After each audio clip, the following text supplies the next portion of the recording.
Suomen lipun virkkaaminen kuviovirkkauksella. Tässä on valmis lippu virkattuna ja aloitetaan täältä alareunasta virkkaamaan. Mittasuhteet menee Suomen lipussa niin, että kun alhaalta päin aloitetaan virkkaamaan, niin ensimmäinen osa on 5 yksikköä, ristin osa on 3 yksikköä ja tämä toinen valkoinen osa on 10 yksikköä.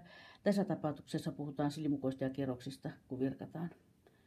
Virkataan 4 kierrosta valkoista, johon tulee siniset tuohon keskelle. Nyt on virkannut tähän mallivirkkaukseen siihen asti, että alkaa tulla ensimmäinen värinvaihto tässä kohti.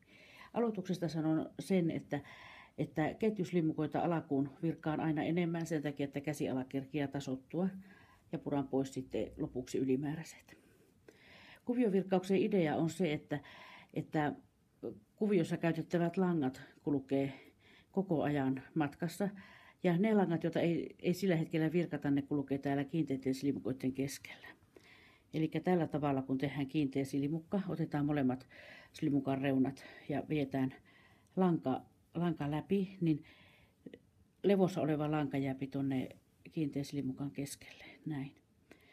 Ja värinvaihto tapahtuu sillä tavalla, että kun aloitetaan kiinteä silimukka, ihan normaalisti vietään lanka koukulle, mutta kun värinvaihto on tulossa seuraavalle silimukalle, niin jo edellisellä silimukalla vaihdetaan väri niin, että viimeinen osa tästä kiinteästä silimukasta tehdään jo uudella värillä.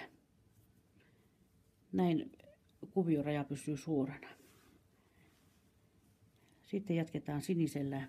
Tämä kun on 3 yksikköä tuossa tuo sinisen osuus, pannaan valkoinen lanka tuonne sisälle leppoon. Tehdään 1 silimukka,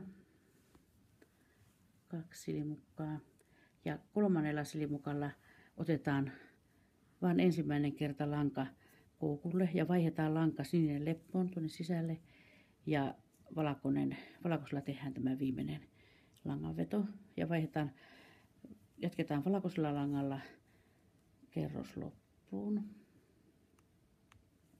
Näin.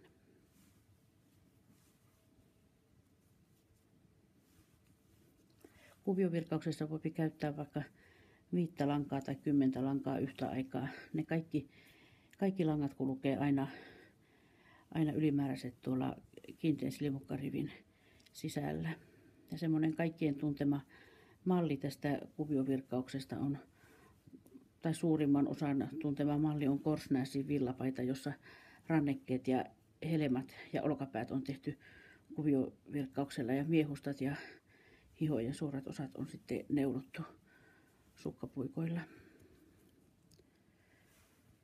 Ja tässä kun tullaan sitten tänne vaihtoon, että vaihdetaan uudelle kierrokselle, niin nyt kun meillä vaihtuu väri, alkaa tämä sininen ristin osa tuossa, niin nyt taas tehdään samalla tavalla, miten täälläkin langanvaihossa, että otetaan ensimmäinen lanka koukulle, mutta vaihdetaan tässä vaiheessa uusi väri, näin. Ja sitten tehdään vielä 1 ketjusilimukka, niin kuin kierroksen vaihossa tehdään, näin. Ja sekin tehdään tällä sinisellä ja vaihdetaan valkoinen tuonne keskelle lepoon. Ja lähdetään virkkaamaan takaisinpäin.